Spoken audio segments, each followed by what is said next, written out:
I've sold coffee outside Thornbury Palace for 11 years. Same cart, same corner, same crack in the pavement that fills with rain every October. So believe me when I say, I know what a normal morning looks like at those gates. That Thursday was not normal. It started small. 2 extra police vans parked where the tour buses usually sit. A woman from the palace press office walking the railings at 6:30, talking into her phone, checking sightlines. And a man on a ladder, adjusting a camera that had not been there the night before. I remember thinking, something's happening today, and nobody told the coffee man. By 8, people had started arriving, not tourists, not the usual ones anyway. These people had brought folding chairs. By 9, the railings were 3 deep. The weather couldn't decide what it wanted to be. Gray, then a thin bit of sun, then gray again. Cold enough that my hands stayed inside my sleeves between customers. There was a woman near the front with a thermos and a knitted flag, and a group of schoolchildren in yellow high-vis vests, holding a rope, all of them talking at once. Then a boy near me asked his dad, "Why's everyone here?" And his dad said, "The Queen's making an announcement about the little one."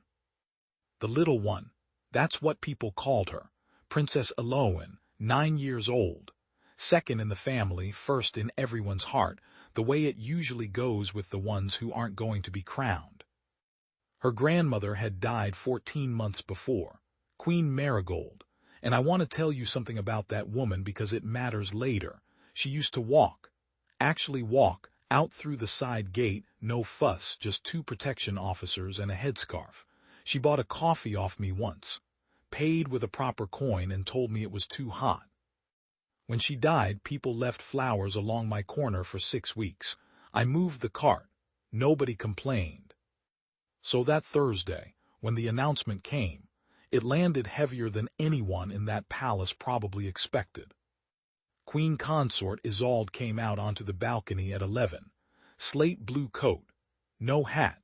She looked, I thought, like a woman who had rehearsed something and was now realizing rehearsal doesn't help you much. She spoke about the family, about continuity, about the year that had passed. And then she said it.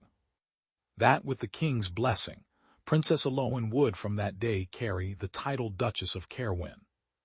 There was a half-second of nothing.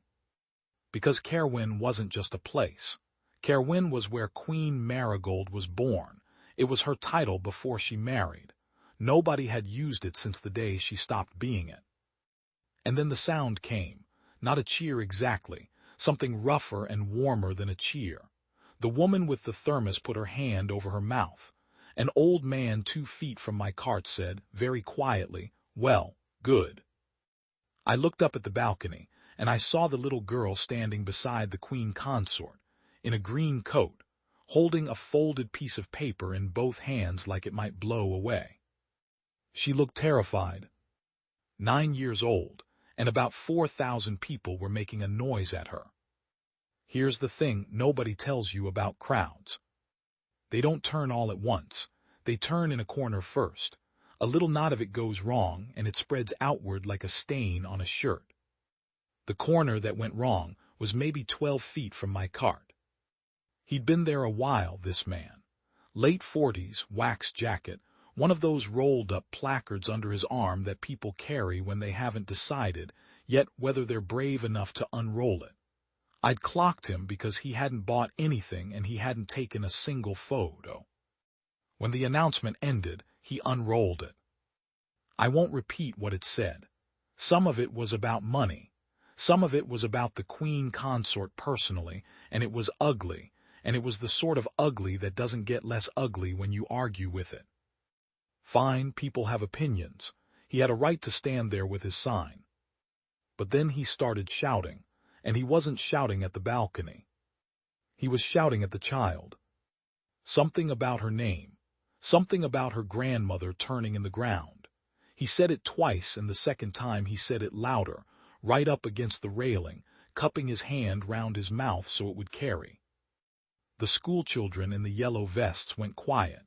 Have you ever heard 40 children go quiet at the same moment? It's a horrible sound.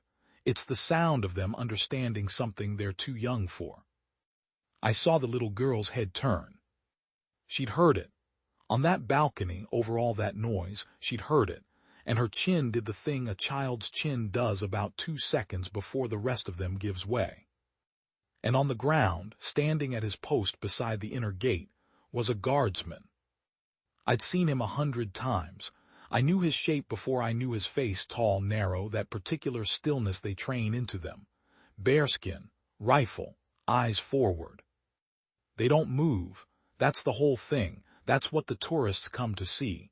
You can sing at them, cry at them, propose to your girlfriend in front of them. They stand. He moved. Not fast. That's what I remember. He didn't run and he didn't shout. He came off his post at a marching pace, boots hitting the stone in that clipped rhythm they use, and he crossed the courtyard and he came out through the pedestrian gate. 2 police officers turned toward him with their mouths open, because I don't think either of them had any idea what was happening or who had authorized it. The crowd parted. People always part for that uniform. And he stopped in front of the man with the sign, and he turned his back on him. That's it, that's what he did. He put himself between the placard and the balcony, facing outward, feet apart, rifle at his shoulder, and he stood there like a wall with a heartbeat.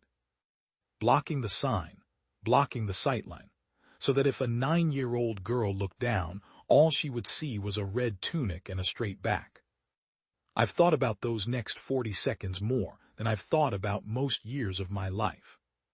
The man with the sign didn't like it. Of course he didn't. He moved left and the guardsman moved left. He went right and the guardsman went right. Never touched him, never looked at him. Just kept his body in that one line between an angry man and a frightened child. And then the crowd did something. The woman with the thermos stepped in beside the guardsman. Just stood there, shoulder to shoulder with him, holding her flask like a handbag. Then 2 lads in football shirts. Then the old man who'd said, well, good. Nobody organized it. Nobody said a word. Within half a minute there were maybe 30 people standing in a loose curve, backs to the sign, facing the palace, and the man was shouting at the backs of their heads and nobody was turning round. He rolled his placard up. He left. A police officer walked him to the corner, hand nowhere near him, just walking. And the guardsman stayed exactly where he was, until the balcony doors closed. Then he turned and he marched back across that courtyard, and he took up his post again, and he looked forward, and he did not move for the rest of his watch. There was a bit of trouble about it afterward. There always is. Standing orders, discipline, the whole business. It was in 2 newspapers and one of them was unkind. I don't know how it ended for him inside those walls. Nobody ever does. But I'll tell you what I do know, because I was standing 11 feet away with a cup of coffee going cold in my hand. As he passed back through the gate, one of the yellow vest children, a girl, maybe 7, small even for 7, called out to him, asked him if he was allowed to do that. And he didn't stop, and he didn't look at her. He said without breaking step, "No, love." And he kept walking.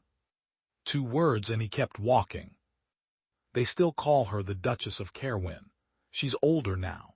She stands on that balcony straighter than she used to, and she doesn't hold the paper with both hands anymore. Tourists come and stand where the man with the sign stood, and they take pictures of a soldier who never moves, and they say to each other, look, he doesn't even blink. I still sell coffee, same corner, same crack in the pavement.